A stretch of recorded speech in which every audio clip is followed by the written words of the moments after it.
Hello, my name is Terry Bale. Should I try to get down here? Hi there. Um, and I hope this works.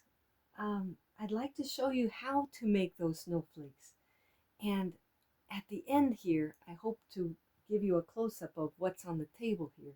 But right now, I'm gonna explain to you that when you take a regular piece of paper and you fold it that way, to get just a square and not too much, you generally have to do this. You take off about that much, if that makes sense. And then you fold it in half. I already did that, I'm sorry, but then you fold it, the square, into half. And then you find the center of the fold, of the folded side. See, because here's opening. And you find the center of the folded side. And to begin with, I had to figure this out.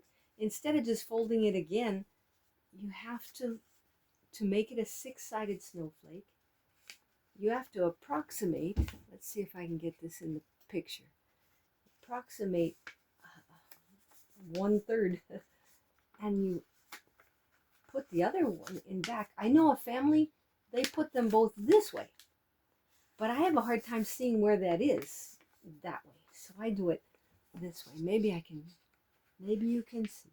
I just have to do it and hope that some part of it will be understandable by somebody. Because I just prayed about it there in Romania. Lord, could I make snowflakes? But how to make six-sided ones? And that's what I came up with, was how you do it like that.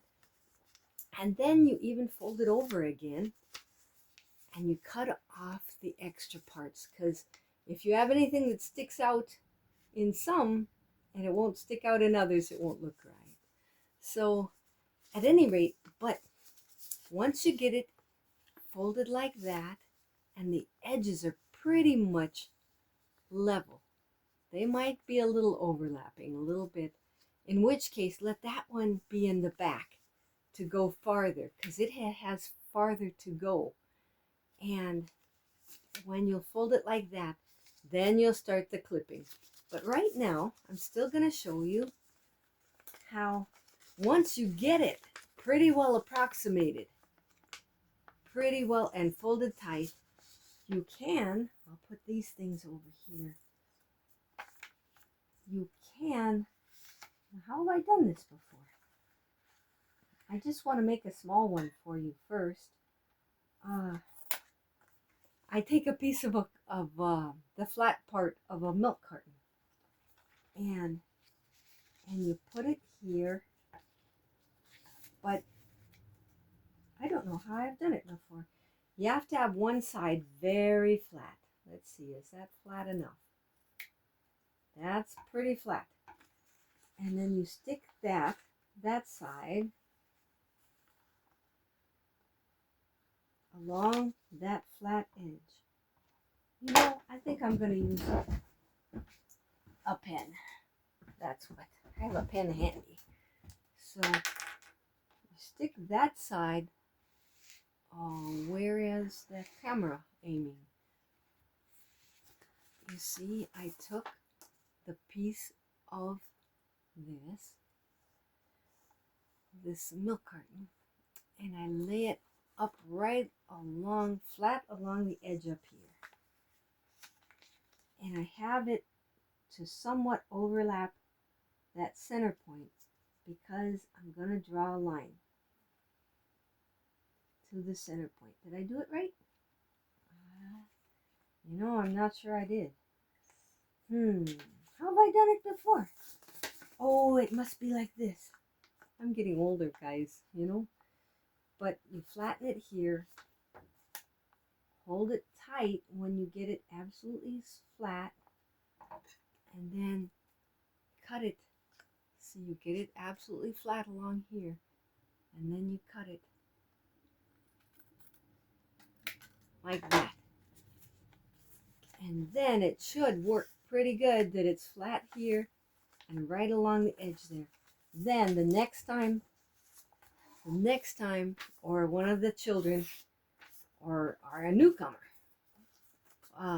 folds a piece of paper in half, fold a piece of paper, a big square piece of paper in half, find the center of the crease, like that, and then, am I doing this right? Well, you don't really have to lay it on the table, but you take one side or the other.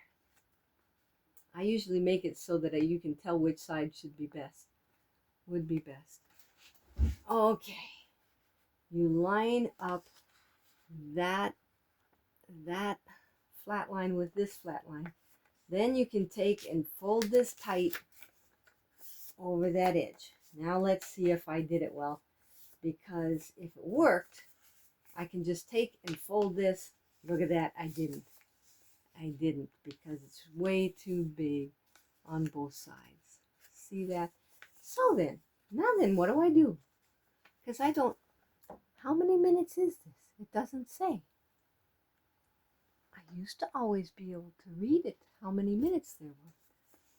But if that's the case, and this needs to be, let's see, this needs to be lesser, that means I have to fold it lesser.